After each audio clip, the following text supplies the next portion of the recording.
How discomposing. That looked like a pretty bad spill, Miriel. Are you hurt? A minor contusion. Benign. Everything you were carrying went flying. I could see your herbs, some papers, What is this? A book? A journal? Unhand that, sir! Sorry. I didn't realize it was so important. Important? Miriel? I suppose it does bear some import, yes. It's a lodestar of sorts, one that points the way to the truth. Wow.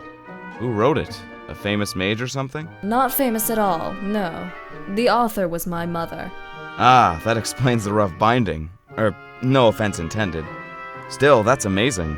Was your mother a mage as well? Or perhaps a scientist? What is the impetus for your inquiry? Impetus for my... You mean, why do I ask? I don't know. I'm curious. Wouldn't most people be? An automatic reaction to conversational stimulus. I see. Did I say something strange? Curious, perhaps. Meriting closer study, certainly. Spontaneous reactive curiosity. Fascinating. But what is the underlying mechanism? I really think you're reading too much into this.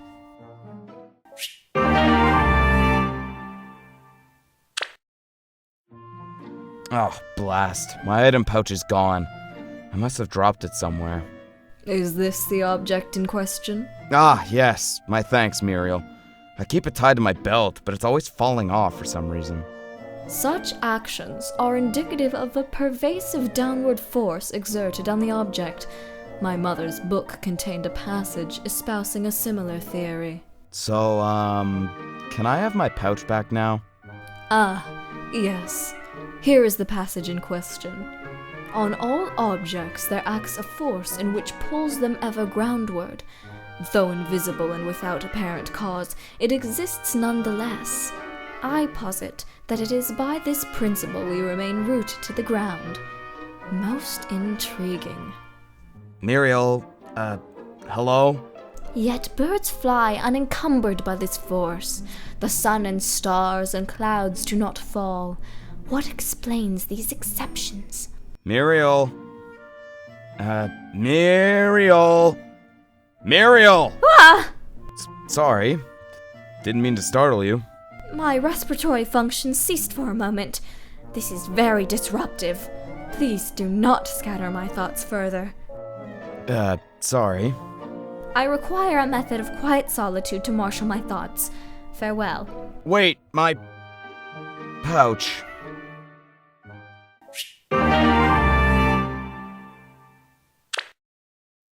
So, given these conditions, a body with a mass of X falls at a rate of Y.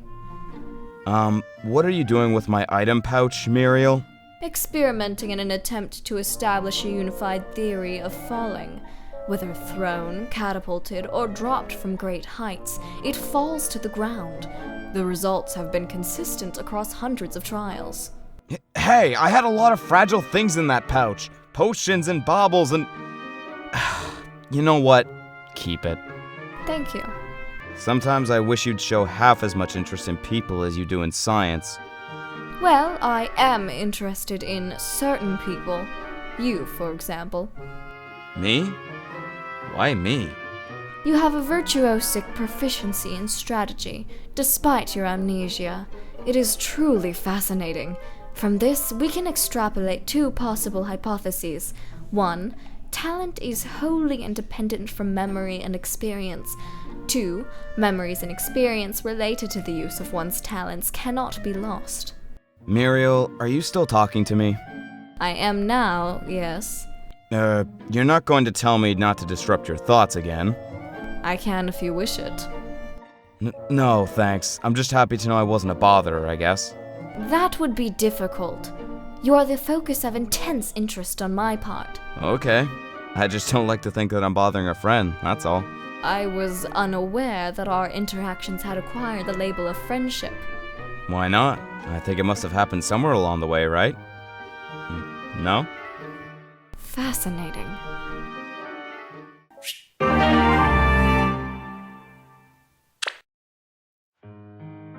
Might I have a moment, Robin? The pouch you donated to my research the other day contained this. Ah! Judging from the toroid's shape and material properties, it is some manner of ring. Quite beautifully crafted, if naive in design. Is this your handiwork? Oh, no. I bought it back in town a ways back. It was way too pretty to pass up. I figured if I ever found someone to marry, I could give it to them. Ah, my apologies then, for not returning it to you sooner. Actually, how about you keep it? Are you certain? But you claimed it a ring you would give to your future wife. Yeah, that's kind of my point, actually. I see. The ring is for your wife, yet you give the ring to me. Ergo, I would be your wife. Well, that's one way to think of it, sure. But yes, that's the idea. How interesting. No concrete boundary demarcates the entrance to friendship, yet the spousal relationship is strictly codified with explicit cues and rituals. Very well. From this moment on, the transitive property holds that I am yours. You do have a choice in the matter, you know. I'm well aware of this. Call it spontaneous reactive affection, or an automatic reply to emotional stimuli, or perhaps in its invisible, inexorable force that draws me to you.